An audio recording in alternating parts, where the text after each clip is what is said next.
O ano é 1509. O Oceano Índico, outrora domínio sereno de mercadores árabes e indianos, se torna palco de uma tempestade jamais vista. Sob o sol ardente de Diu, dois mundos colidem. De um lado, os exércitos e navios do Oriente, herdeiros de milênios de comércio e tradição. Do outro, um império recém-nascido, pequeno em número, mas armado com uma nova força: o fogo europeu. Ali, nas águas do Golfo de Cambaia, Portugal enfrentaria o Oriente inteiro. E venceria. A Batalha de Diu não foi apenas um confronto naval. Foi o momento em que a Europa rompeu as ondas e começou a dominar os mares do mundo. No início do século XVI, o comércio do Índico era o coração pulsante da economia global. Especiarias, ouro e seda viajavam entre a Índia, o Oriente Médio e o leste da África. Durante séculos, os árabes, persas e indianos controlaram essas rotas com habilidade e poder. Mas, em 1498, um novo jogador entrou em cena: Vasco da Gama. Ao contornar o Cabo da Boa Esperança e alcançar Calicut, ele abriu uma rota direta entre a Europa e a Ásia. Portugal, um pequeno reino à beira do Atlântico, acabara de abrir as portas do império. Por trás das caravelas havia um objetivo claro: quebrar o monopólio árabe e muçulmano das especiarias. O rei Dom Manuel primeiro sonhava em transformar Lisboa na capital do comércio mundial. Mas os antigos senhores do Índico não estavam dispostos a ceder. A chegada portuguesa foi recebida com hostilidade. Em Calicut, os mercadores árabes incitaram o Samorim, governante local, contra os estrangeiros.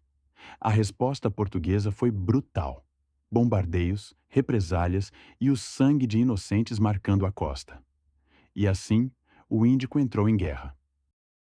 Nos anos seguintes, os portugueses consolidaram posições. Construíram fortalezas em Coxim e Cananor. Criaram feitorias e patrulharam o mar com seus canhões de bronze. O vice-rei Francisco de Almeida acreditava em um princípio simples: o poder português deve nascer do mar. Mas a oposição crescia.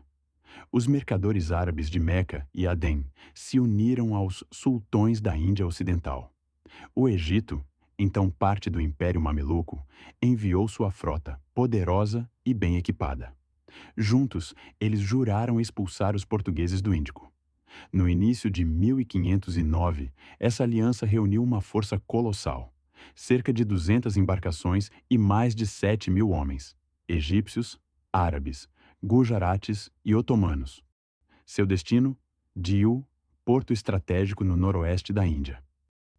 Ali, os mamelucos encontraram um aliado: o sultão de Guzerat, Muzaffar Shah II, que lhes deu abrigo e apoio. Enquanto isso, Francisco de Almeida navegava em busca de vingança. Seu filho, Lourenço de Almeida, havia sido morto meses antes em Chaul, durante um ataque das mesmas forças. Agora, o vice-rei vinha decidido a lavar a honra de Portugal com o ferro e o fogo. Em fevereiro de 1509, os ventos do Mar da Arábia carregavam mais do que sal. Traziam destino. A esquadra portuguesa, com apenas 18 navios e cerca de 1.200 homens, aproximou-se de Diu. Frente a eles, uma armada quase 20 vezes maior. No amanhecer de 3 de fevereiro, o céu se tingiu de vermelho. O mar estava calmo, mas a tensão era insuportável. Os navios de Almeida avançaram em formação fechada, enquanto a frota inimiga espalhava-se pelo porto. O primeiro tiro ecoou como um trovão, e logo o ar se encheu de fumaça, fogo e gritos.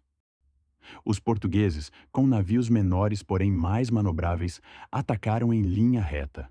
Suas naus eram fortalezas flutuantes com canhões capazes de rasgar o casco inimigo em pedaços. Enquanto as embarcações mamelucas usavam o velho estilo de combate, abordagens e flechas incendiárias, os portugueses transformavam o mar em pólvora e aço. Os disparos vinham em rajadas rítmicas, como tambores da morte. As balas de ferro atingiam os convéses, despedaçando mastros, quebrando corpos. O mar antes azul, tornou-se cinza e depois vermelho. Por horas, o combate foi total. O vice-rei ordenava ataques de fogo, aproximando as naus inimigas e lançando granadas manuais. Um terror para os oponentes. O som do ferro cortando a carne misturava-se ao rugido dos canhões. Mas a disciplina portuguesa prevaleceu. Suas formações compactas e a precisão da artilharia devastaram a frota adversária. Os mamelucos, desorientados, tentaram fugir para o porto, mas foram caçados até o último navio. Ao final do dia, Dil estava em chamas. Os estandartes árabes e egípcios afundavam lentamente sob as águas do Índico. Quando o sol se pôs sobre Dil, o mar parecia um espelho de bronze, coberto por destroços e corpos. O vice-rei, silencioso, contemplava o horizonte. A vingança por seu filho estava completa, mas o preço da vitória era pesado. 2.200 portugueses, apenas 32 haviam morrido. Do lado inimigo, milhares. A diferença de poder e tecnologia havia sido brutal e definitiva. A Batalha de Dil marcou o início de uma nova era. Com ela, Portugal garantiu o domínio absoluto sobre o comércio do Índico por quase um século. A supremacia naval europeia havia começado e nunca mais terminaria.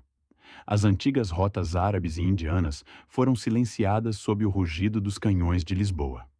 O mar, que antes ligava civilizações, tornara-se o instrumento de um império.